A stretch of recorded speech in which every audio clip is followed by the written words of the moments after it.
Good morning, everyone. This is Jewish Talk on the voice of Nassau Community College, 90.3 WHBC. Streaming live on the college station, TuneIn.com, and iHeartRadio app.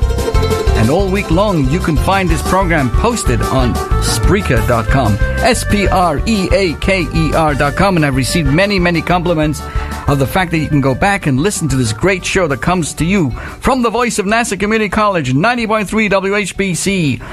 And, of course, you can see it all week, and you can go back to the archives are back from several weeks, and I really want to thank this wonderful station, 90.3 WHBC, for allowing us to come each and every week and to be part of the wonderful family of many, many programs that you can listen to right here at WHBC at any time of the day or night, all kinds of genre, all kinds of talk, and we're very honored and humbled that we can take the position of sharing with you Jewish Talk each and every Sunday morning from 8:30 a.m. to 9 a.m.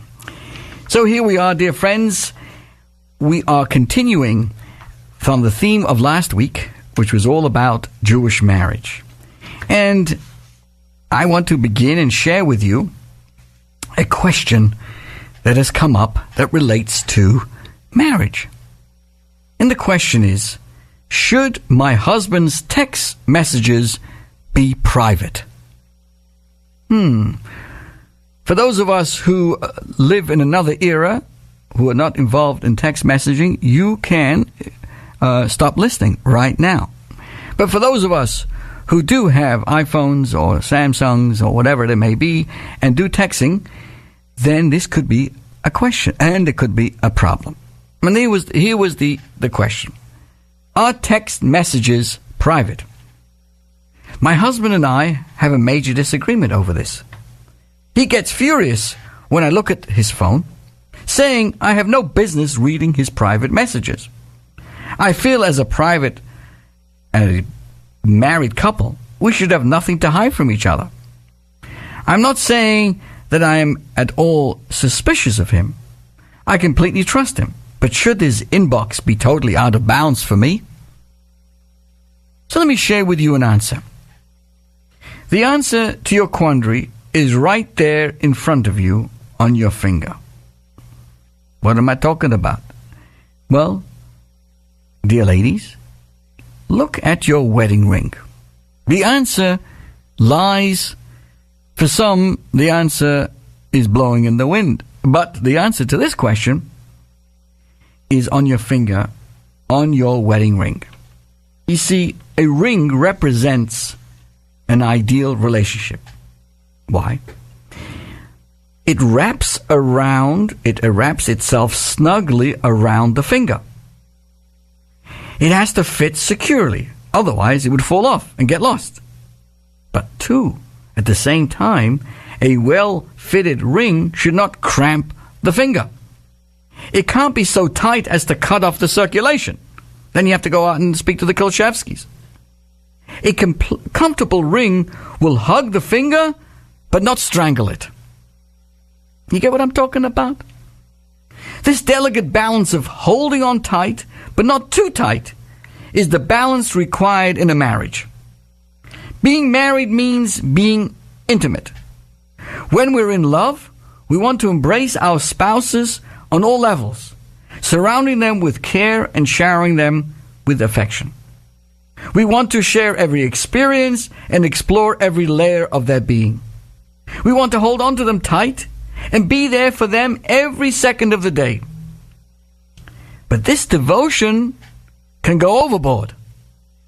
What starts as inclusion can actually become intrusion. If we smother each other to the point where lines distinguishing us are blurred, when we invade the private space of another to the point where nothing is sacred, basically, we've drifted from being loving to being overbearing, from supporting to squashing. You see, even loving partners need space. Not everything has to be shared, and not all that is mine is yours. For me to maintain my dignity and my identity, I need to protect a certain level of privacy, a domain that is mine and mine alone. Every couple has to find the balance between intimacy and privacy that is right for them. Some couples share one email account and are fine with that. Others would find that stifling. Your husband has shared with you where he draws his line. You feel differently. But if, as you write, obviously you trust him, then his wishes deserve to be respected. So what do we learn? All of us should be like a wedding ring, tight enough to be intimate, loose enough to give some space. He doesn't want to feel like he's being bugged, and he wants to feel like he's being hugged. Continue on the same vein, another question came our way. My wife won't speak to me. I give out. Here's the question. This is totally a hypothetical situation that would never really happen. My wife is angry at me. She thinks this was the question we got. She thinks she told me to pick her up from the train station, and I never showed up. She waited in the rain for half an hour, couldn't find a taxi, and in the end she had to call a friend because my phone was off. I'm absolutely sure she did not ask me to pick her up. Now she won't speak to me until I apologize. Can I apologize when I don't think I did anything wrong? Right? This is a question presented, and it could very well happen to any one of us, where one thinks they said something, and you figure out they never said it to begin with. What should you do?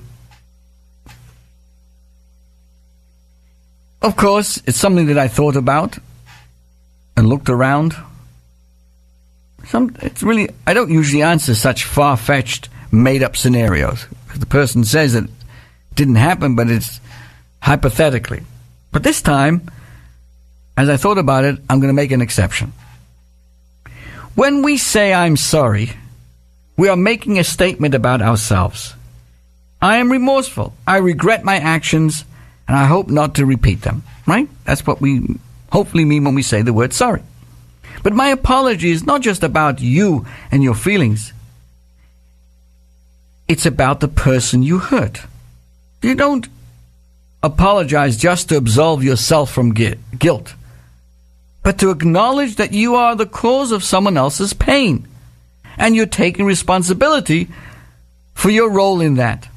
This means that even if you are completely in the right and really did nothing wrong, even if the other person misinterpreted your words or your actions, even if you did nothing to regret, nevertheless, if someone else is hurting, you need to apologize for that. Only God knows who is right and who is wrong in your case, but we all know who is hurting. But be aware, if you say, I'm sorry for the pain you felt, your words will come across as empty. I don't want to use the wrong words on the air. It will sound like you think she has a problem and you feel sorry for her. All right, okay, I'm sorry. Can you imagine how that sounds? You need to arouse true feelings of empathy for her and really regret for your part in what happened. Just imagine her standing in the rain, drenched and dejected, calling your unresponsive, expensive phone and not knowing what to do. And in her mind, you caused all of this. So you owe her a sincere apology, I guess hypothetically. And hopefully it remains hypothetically. But it does help us to appreciate. Sometimes get over it. Be nice. Say you're sorry. Even if you think you're right. And how many men always think they're always right. But sometimes be humble. Take it easy. And be nice. And say you're sorry. And sound sincere. Even if you are 1,000% sure that you did nothing wrong. But remember, if someone, especially your dear spouse, is hurting in some form or way, what do you need this for? Be a mensch. Another question. I always thought that the idea of a bride wearing white was an ancient Jewish custom related to purity. However, I recently read an article on the internet. Of course, the internet is like Moses came down the mountain, and on the other side it was the internet. I'm just joking. But I recently read an article, says this person, that this tradition actually originated with Queen Victoria in the mid-19th century. If this is so, why are Jews so keen on the white dress at the wedding? My friends, I joke, but there's so much garbage on the internet, and as I've often said, anything that's extremely, extremely important to our lives is extremely, extremely dangerous as well. Money can be amazing things you can do with money, but you can do amazingly terrible things with money. In many, many areas, whether it's food or anything that could lead to an addiction. The more something important is to our lives, the more distracting and sideshows we can use the same thing for. The internet is an amazing tool that we are lucky to live with. The information, the resources, the knowledge, the writing, the research, it's amazing. Amazing. Everything you need is right there at the tip of your fingers, so to speak. As they used to say, remember the saying, let the fingers do the walking. But at the same time, there's so much garbage that everyone writes. And as we all know, with all the terrible things going on, the hate sites and the proliferation of all kinds of terrible activities that are so available on the internet. So like many things that you read on the internet, this assertion about the source of a white dress worn by a bride also needs to be taken with a few grains of salt. Let me first clear up some misconceptions regarding wearing white at a Jewish wedding. This custom at Menschuldigen, Queen Victoria, this custom predates Queen Victoria by at least 500 years. Rabbi Aaron ben Yaakov HaKohen, who lived through the expulsion of the Jews from France in 1306, writes in his famous work, Orchos Chaim, that the custom is to cover both the bride and the groom in white.